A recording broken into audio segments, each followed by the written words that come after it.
Hello everyone, welcome to Khandelkar academy. इस lecture में हम राष्ट्रीय अनुसूचित जाति एवं जनजाति आयोग डिस्कस करेंगे। एमपीपीएससी की यूनिट 10 डिस्कस की जा रही है, सारे आयोग डिस्कस कर रहे हैं। इसके प्रीवियस वीडियो देखने के लिए आप हमारे चैनल की प्लेलिस्ट को विजिट करके सारे लेक्चर आसानी से देख सकते हैं। यह लेक्चर मेरे द्वारा डिस्कस किया जा रहा है। My name is Vikram Khandelkar. तो आइए शुरू करते हैं ज्यादा देरी ना करते हुए। राष्ट्रीय अनुसूचित जाति एवं जनजाति आयोग, तो सुनिए, राष्ट्रीय अनुसूचित जाति एवं जनजाति आयोग एक संवैधानिक निकाय है फ्रेंड्स। याद रखना, यह एक संवैधानिक निकाय है। संवैधानिक निकाय क्यों है? क्योंकि इसका उल्लेख संविधान में मिलता है। इसका उल्लेख संविधान में किसी न किसी अनुच्छेद में, यानी संविधान के अनुच्छेद इसका उल्लेख संविधान के किसी न किसी अनुच्छेद में मिलता है, इसीलिए यह एक संवैधानिक निकाय है। इसका उल्लेख संविधान में मिलता है। तो यह एक संवैधानिक निकाय है जो भारत में अनुसूचित जातियों और जनजातियों के हितों की रक्षा हेतु कार्य करता है। अनुसूचित जाति एवं जनजाति के हितों की रक्षा हेतु कार्य करता है। याद रखना है, इनकी रक्षाओं के रक्षा हेतु कार्य करता है, यह आपको पता होना। यह अनुसूचित जाति और जनजाति हेतु कर्तव्यों के निर्वहन के साथ एक राष्ट्रीय आयोग का गठन का प्रावधान किया गया था। यहां अनुसूचित जाति एवं जनजाति हेतु कर्तव्य के निर्वहन के साथ एक राष्ट्रीय आयोग के गठन का प्रावधान किया गया करता है, जो अनुसूचित जाति एवं जनजाति से संबंधित सुरक्षा उपायों से संबंधित सभी मामलों की जांच और निगरानी कर सकता है। अनुसूचित जाति एवं जनजाति से संबंधित विशिष्ट शिकायतों के मामले में पूछताछ कर सकता है तथा सामाजिक आर्थिक विकास योजना प्रक्रिया में भाग लेने के साथ सलाह देने का अधिकार भी रखता है। तो ये एसटी और एससी के हितों की रक्षा हेतु कार्य करता है। याद रखना है, एसटी और एससी के हितों की रक्षा हेतु कार्य करता है अनुसूचित जाति एवं जनजाति आयोग। अब बात करते हैं, बुक से डिस्कस करते हैं, आपको समझ में आ गया होगा। याद रखना, यह एक संवैधानिक निकाय है। अनुच्छेद पढ़ेंगे, किस अनुच्छेद में इसका उल्लेख किया गया है। राष्ट्रीय अनुसूचित जाति की स्थापना 65वें संविधान संशोधन अधिनियम 1990 के द्वारा अनुसूचित जाति एवं जनजाति की स्थापना 1990 में की गई थी। तो कब की गई थी? 1990 में की गई थी, 65वां संविधान संशोधन के द्वारा। परंतु वर्ष 2003 में एक और संशोधन किया गया। 89वें संविधान संशोधन के द्वारा राष्ट्रीय आयोग को 2 भागों में विभक्त कर दिया गया था। यह क्वेश्चन पूछा जा सकता है, एसटी और एससी आयोग को 2 भागों में विभक्त कौन से संविधान संशोधन द्वारा किया गया था? तो 89वें संविधान संशोधन द्वारा। याद रखना है, 89वें संविधान संशोधन अधिनियम के द्वारा राष्ट्रीय आयोग को 2 भागों में विभक्त कर दिया गया था। और संविधान के अनुच्छेद 338, ये याद रखना है, 338 के अंतर्गत राष्ट्रीय अनुसूचित जाति यानी एससी की बात हो रही है आयोग, और अनुच्छेद 338 का है याद रखना है, क्योंकि बाद में जोड़ा गया था इसलिए का में रखा गया है उसको। तो 338 का के अंतर्गत राष्ट्रीय अनुसूचित जनजाति यानी एसटी की स्थापना की गई थी। तो ये अनुच्छेद पूछे जा सकते हैं। एससी किस में लिख रखा है? तो एससी के बारे में लिख रखा है 338 में। याद रखना है, पहले एससी के बारे में फिर एसटी के बारे में। तो एससी के बारे में 338 और एसटी के बारे में 338 का है, याद रखना है का। तो ये अनुच्छेद दोनों याद होना आपको। ये अनुच्छेद डायरेक्टली पूछे जा सकते हैं पेपर में। तो देखिए, उसके बाद आगे चलते हैं। वर्ष 2004 में पृथक राज्य अनुसूचित जाति आयोग अस्तित्व में आया। तो ये तारीख इंपॉर्टेंट है, 2004 में पृथक राज्य, पृथक बोले यानी पृथक का मतलब अलग अलग, एसटी के लिए अलग और एससी के लिए अलग। पृथक राज्य अनुसूचित जाति आयोग अस्तित्व में आया फ्रेंड्स। कब आया? 2004 को। राष्ट्रीय अनुसूचित जाति एवं जनजाति दोनों आयोग की संरचना निम्न प्रकार है। तो इन दोनों आयोग की संरचना रखी गई है निम्न प्रकार। तो संरचना को देख लेते हैं, लेकिन आपको यहां से क्या क्या याद रखना है। स्थापना हुई 1990 में 65वें संविधान संशोधन के बाद। 2003 में एक और संशोधन किया गया, 89वां संविधान संशोधन, जिसमें 2 भागों में बांट दिया गया, और आगे सार पढ़ेंगे उसमें देखेंगे। ये दोनों अनुच्छेद याद रखना है। अब बात कर लेते हैं इसकी संरचना की। आयोग की संरचना के संबंध में संविधान के अनुच्छेद 3382 में प्रावधान किया गया है, इसके अनुसार आयोग की संरचना निम्न प्रकार होगी। तो एक अध्यक्ष होगा, एक उपाध्यक्ष होगा और 3 अन्य सदस्य होंगे। उपरोक्त सभी की नियुक्ति राष्ट्रपति के आदेश द्वारा की जाती है। ये डायरेक्ट क्वेश्चन आएगा।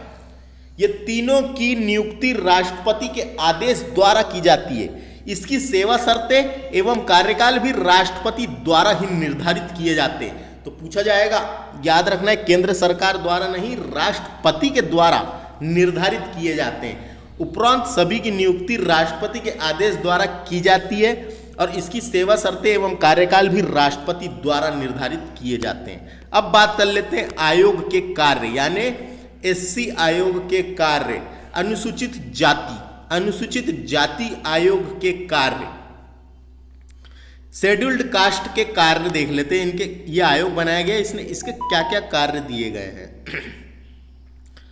तो अनुसूचित जातियों के संवैधानिक संरक्षण से संबंधित सभी प्रकार के मामलों का निरीक्षण, अधीक्षण एवं उनके क्रियान्वयन की समीक्षा करना इसका काम है।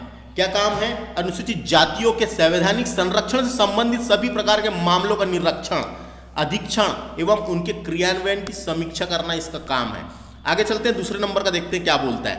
अनुसूचित जातियों के हितों का उल्लंघन करने वाले किसी भी मामले की जांच पड़ताल एवं सुनवाई करना भी इसका काम है। तो अनुसूचित जातियों के हितों का उल्लंघन करने वाले सभी मामले, जो भी मामले जो एससी के विरुद्ध यानी उनके हितों का उल्लंघन करते हैं, उनके हितों का उल्लंघन करने वाले सभी मामलों की जांच पड़ताल एवं सुनवाई करना।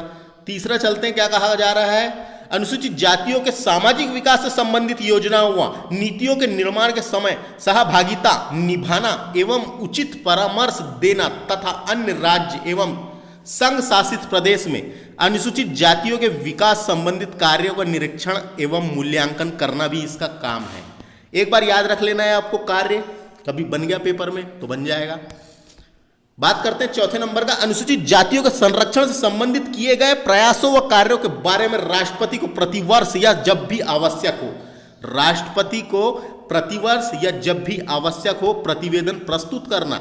यदि राष्ट्रपति आदेश दे तो अनुसूचित जातियों का सामाजिक विकास, हितों के संरक्षण एवं संवैधानिक संरक्षण से संबंधित सौंपे गए किसी अन्य कार्य को संपन्न करना भी इसका काम है और आदि।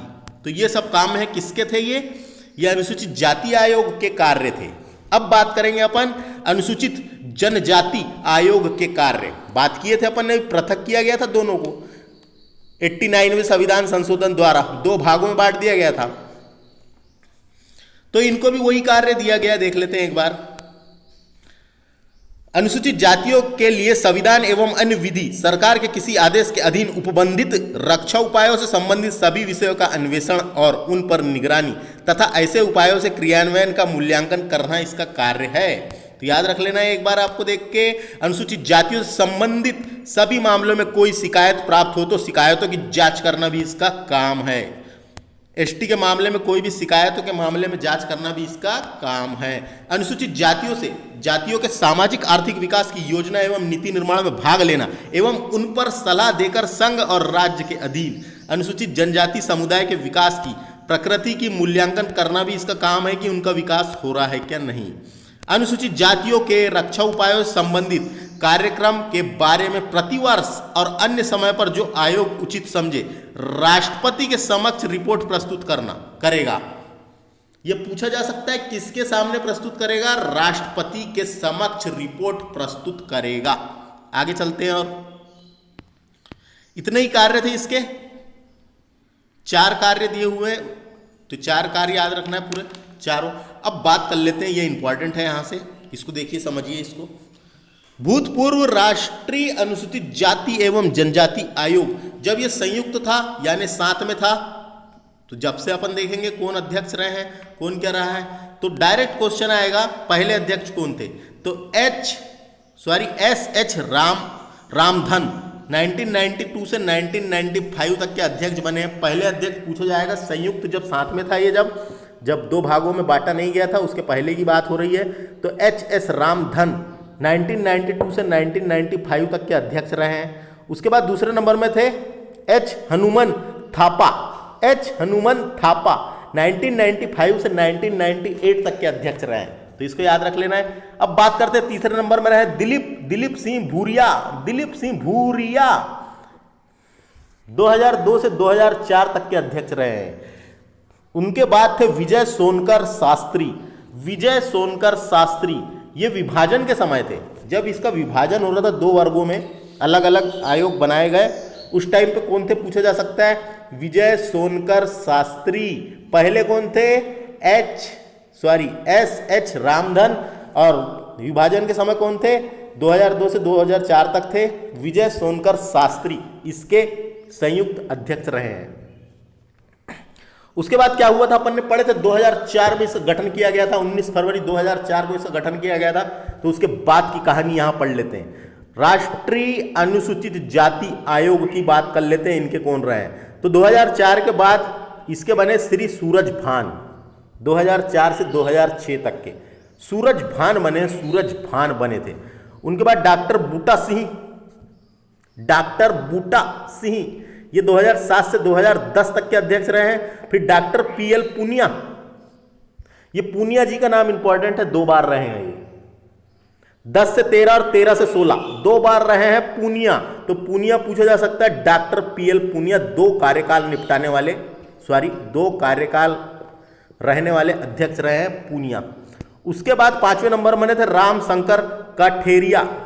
2017 से वर्तमान अब तक है, डायरेक्ट पूछा जाएगा वर्तमान में कौन है, तो रामशंकर कठेरिया पहले हैं। 2004 के बाद सूरज भान पहले बने थे और वर्तमान में कौन है, रामशंकर कठेरिया। अब बात करते हैं आगे, राष्ट्रीय अनुसूचित जाति आयोग की बात कर लेते हैं। अभी जनजाति आयोग की बात कर लेते हैं, अभी जाति की किए थे, अब जनजाति की कर लेते हैं। तो इसमें 2004 के बाद कौन बने थे फ्रेंड्स, कुंवर सिंह, 2004 से 2007 तक रहे हैं ये कुंवर सिंह नाम याद रखना है, पूछा जा सकता है।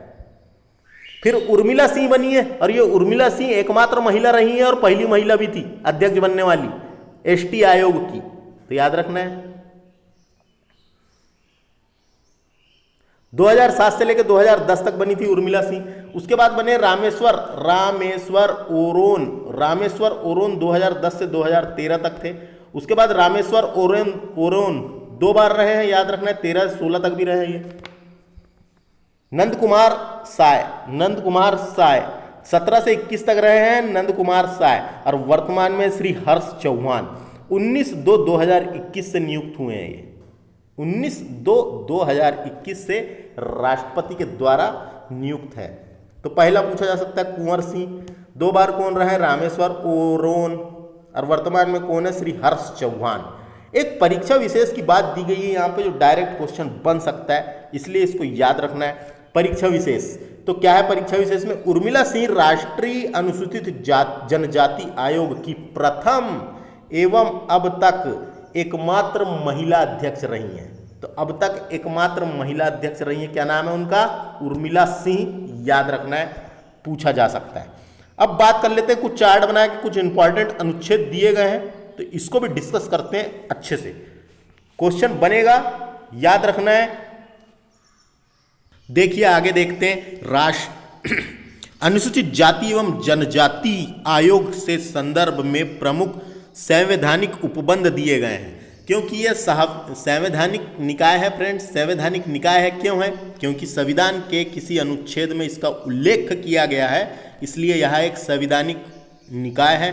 तो संवैधानिक निकाय के उपबंध दिए गए हैं, तो किस अनुच्छेद में इसका उल्लेख है उसके बारे में अपने को देखना है। तो बात करते हैं आर्टिकल 338 की। आर्टिकल 338 अनुच्छेद 338 अनुसूचित जनजाति आयोग के गठन, अनुसूचित जनजाति आयोग के गठन के बारे में दिया गया है कि भारत का एक अनुसूचित जाति आयोग होगा, भारत का एक अनुसूचित जाति आयोग होगा जो अनुसूचित जातियों के हितों की रक्षा हेतु कार्य करेगा, जो अनुसूचित जातियों के हितों की रक्षा हेतु कार्य करेगा। तो ये कहां लिख रखा है, यह अनुच्छेद 338 338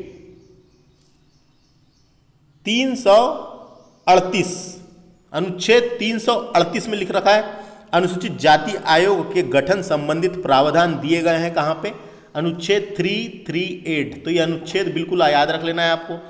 अब बात करते हैं अनुच्छेद 338 के का की बात करेंगे अब। तो अनुसूचित जनजाति आयोग के गठन से संबंधित प्रावधान किए गए हैं इसमें। 338 में एससी के बारे में, 338 में एसटी के बारे में कहा गया है, शेड्यूल्ड कास्ट के बारे में कहा गया है 338 में, और शेड्यूल्ड ट्राइब के बारे में कहा गया है 338 का में।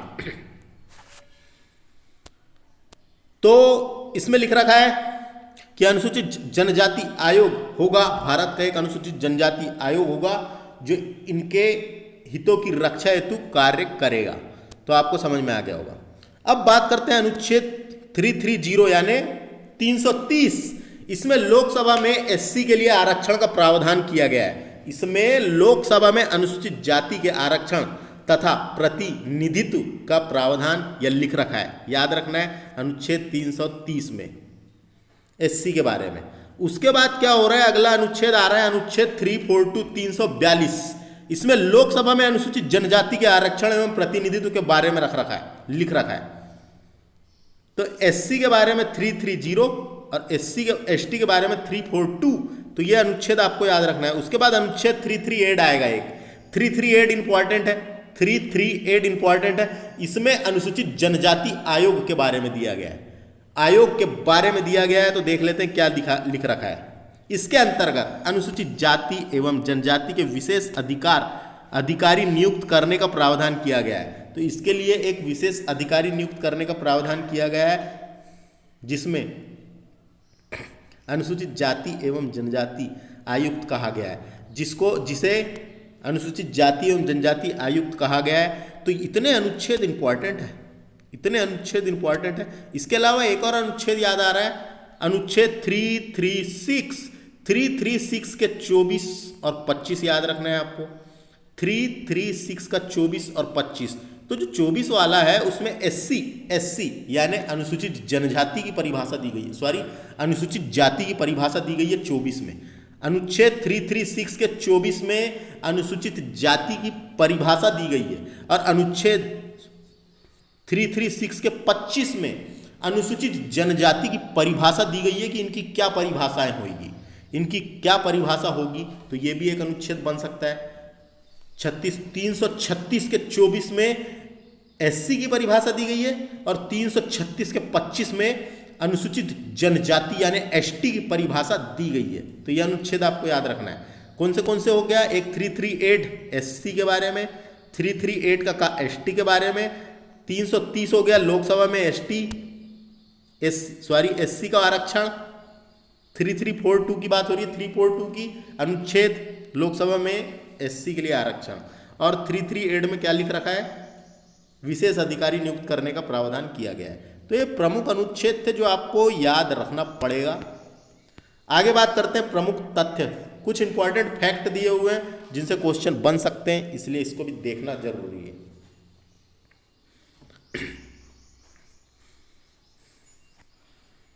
तो देखिए, सबसे पहले इसकी स्थापना 1978 में सरकार ने गैर सांविधिक बहुउद्देशीय आयोग की स्थापना की, जिसे अनुसूचित जाति एवं जनजाति आयोग कहा गया था। तो यहां क्या लिखा हुआ है, गैर सांविधिक, यानी इसका मतलब यही होगा, गैर सांविधिक यानी यह अधिनियम बनाने के माध्यम से नहीं की गई थी, इसकी स्थापना जो है संविधान के तहत की गई थी, इसे कहेंगे। यानी यह एक संवैधानिक निकाय है, संवैधानिक निकाय है, इसलिए यह एक गैर सांविधिक है, याद रखना है। तो सबसे पहले इसकी स्थापना 1978 में की थी सरकार ने, है ना। बहुउद्देशीय आयोग की स्थापना की थी, जिसे अनुसूचित जाति एवं जनजाति आयोग कहा गया था। सबसे पहले कब की गई थी, 1978 में। उसके बाद क्या होता है, वर्ष 1987 में आयुक्त के कार्यों में संशोधन किया गया और नाम बदल दिया गया था। नाम बदलकर राष्ट्रीय अनुसूचित जाति एवं जनजाति आयोग कर दिया गया था। तो क्या समझ में आया, 1987 में इसका नाम बदला गया है। पहले भी ऐसा ही नाम था, बस आयुक्त जुड़ा हुआ था, आयुक्त जुड़ा था। तो आयुक्त था, तो आयुक्त के कार्य में संशोधन किया गया और नाम बदलकर राष्ट्रीय अनुसूचित जाति एवं जनजाति आयोग कर दिया गया था। कब किया गया था, याद रखना है। इसके बाद क्या होता है, 65वां संविधान संशोधन 1990 में किया गया, जिसमें अनुच्छेद 338 में संशोधित किया गया था, जिसमें अनुच्छेद 338 में संशोधित किया गया था 65वां संविधान संशोधन अधिनियम 1990 के द्वारा राष्ट्रीय अनुसूचित जाति एवं जनजाति आयोग की स्थापना 1990 में की गई थी। तो ये याद रखना है। अब बात करते हैं 7 सदस्यीय राष्ट्रीय आयोग का गठन संवैधानिक आयोग के रूप में राष्ट्रपति द्वारा किया गया है। तो ये 7 सदस्यीय है, तो 7 सदस्यीय राष्ट्रीय आयोग का गठन संवैधानिक आयोग के रूप में राष्ट्रपति द्वारा किया गया। तो ये याद रखना है। इसका प्रथम अध्यक्ष कौन था पूछा जा सकता है। जब ये साथ में था, संयुक्त था, जबकि बात हो रही है तो एस.एच. रामधन, ये डायरेक्ट क्वेश्चन आएगा कौन थे, पहले पूछेगा तो इन्हीं का नाम आएगा। 52 से 1995 तक बने हैं। क्या नाम था इनका? एस.एच. रामधन, एच.एस. रामधन। जब ये संयुक्त था, साथ में था, 52 से 1995 की बात है। जब को याद रखना है, पहले ही पूछेगा तो इनका नाम आएगा। विभाजन के समय अध्यक्ष कौन थे पूछा जा सकता है। विजय सोनकर शास्त्री, 2002 से 4 तक थे ना ये, तो विजय सोनकर शास्त्री रहे हैं विभाजन के समय। विभाजन का मतलब क्या है कि अलग अलग कर दिया गया था। राष्ट्रीय अनुसूचित जाति अलग बनाया गया था, राष्ट्रीय अनुसूचित जनजाति आयोग अलग बनाया गया था, जबकि बात हो रही है। उसके बाद क्या होता है, 89वां संविधान संशोधन अधिनियम 2003 के तहत अनुसूचित जाति एवं जनजाति आयोग को पृथक कर दिया गया था। तो पूछा जा सकता है अलग कब किया गया। 89वां संविधान संशोधन 2003 में पृथक करा और 2004 में स्थापना।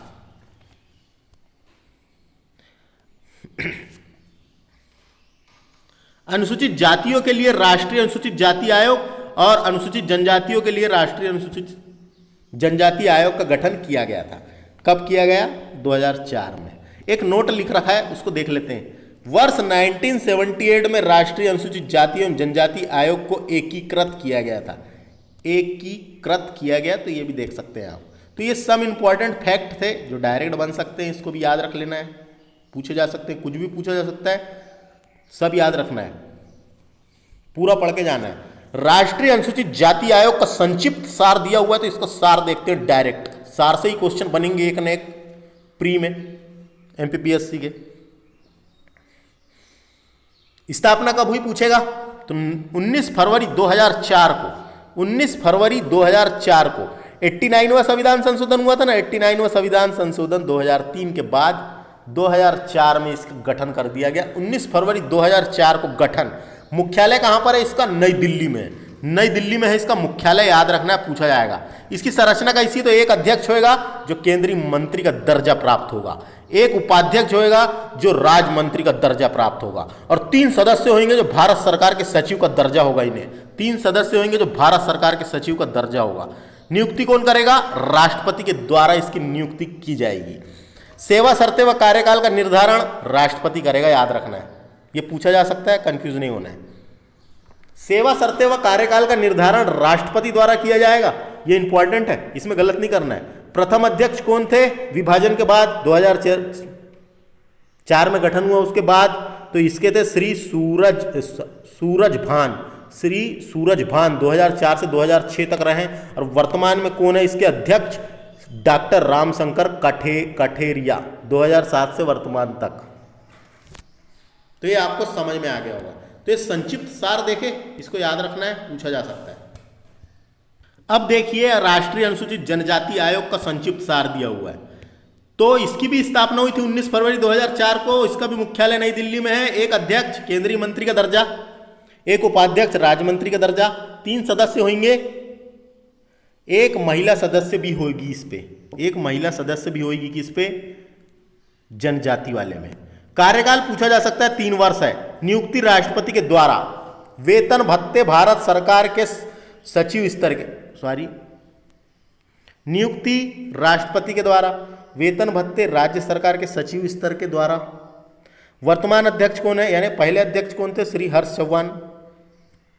वर्तमान अध्यक्ष कौन है? हर्ष चौहान, अब भी पढ़े थे अपन ने, 19/2/2021 से नियुक्त किए गए हैं। और पहले अध्यक्ष कौन थे? पहले अध्यक्ष थे कुंवर सिंह, पढ़े थे ना अपन ने, कुंवर सिंह पहले अध्यक्ष थे। आप थोड़ा पीछे जाके देख सकते हैं वीडियो को। और वर्तमान अध्यक्ष कौन है? श्री हर्ष चौहान। और वर्तमान उपाध्यक्ष कौन है, ये भी पूछा जा सकता है। सुश्री अनुसुईया वीके बोलेंगे, अनुसुईया वीके।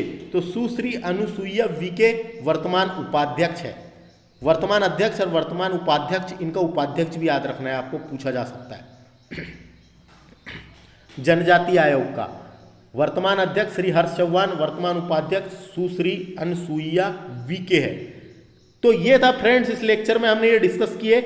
कैसा लगा आप इसको अच्छे से देखना है वीडियो को ध्यान से, और जो भी काम की चीज़ें हैं उसको याद रख लेना है, जिससे आपको परीक्षा में आसानी जाए और आपको याद रखने में आसानी जाए।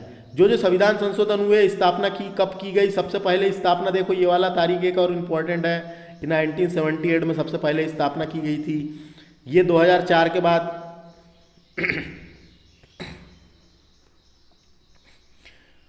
89 में संविधान संशोधन हुआ 2003 में, उसके बाद स्थापना कब की गई, मुख्यालय कहाँ पर है, यही सब क्वेश्चन आएंगे। नियुक्ति कौन करता है, क्या करता है, ये आपको याद रखना है। और इसके बाद क्या हुआ कि स्टेट लेवल में भी एक अनुसूचित जाति एवं जनजाति आयोग बनाया गया था हर स्टेट में, तो उसको हम अगले लेक्चर में पढ़ेंगे, क्या कि स्टेट लेवल की एग्जाम है तो स्टेट का भी पूछा जाता है। तो इस लेक्चर में इतना ही, मिलते हैं अगले लेक्चर में। वीडियो कैसा लगा कमेंट करके बता सकते हैं, चैनल को सब्सक्राइब कर लीजिए जिससे आपको नोटिफिकेशन मिलते रहे। मिलते हैं अगले लेक्चर में, नमस्ते।